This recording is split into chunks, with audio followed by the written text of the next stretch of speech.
Awni yang ma bi amina zame ekonomiki deke ale kodi manja. Anga da kalayali anga kese kili kuli injeli impasi amba kanga da konnana. Ame tulu klanche bonyango faraka ibi tulu ko inke ka be yere saguma.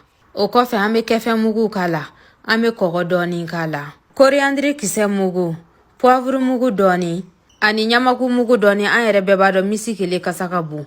Obato kasagele invitike kabo anofe. Ame lorie bulu fla faraka, kasura ka fengena okala. Jaba kumaba dengelen tigeli, lai kunduru bonyango, ani poivron bingena na madoni.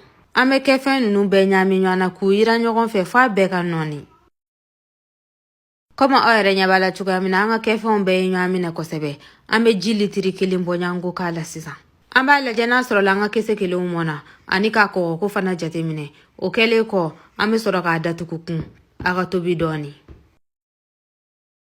Miniti tan kofe anga daga willa ama anga malo ta sisan ko kala ne ka malo ye malo klanche de wa malo ushu de do fana amba ke na fa amba kokote medoni sabula malo bi kokodota amba nyami nyana ka soro ka datuku kunsa miniti damalo tobili kofe amba la jenanga daga jijigina kuma were nyebala ame kefe labon kala no ye poivron couleur mawi anye persili nyokiri lene ke labana anta susude amba tike ode kanyala kosebe Obato aye ko ni binya kosebe amba nyami nywana kasoro ka bla ka wushusa miniti tan duru kofe amba leje na soro langa zame wushura kuma oere nyebala a wushura sade au bismillah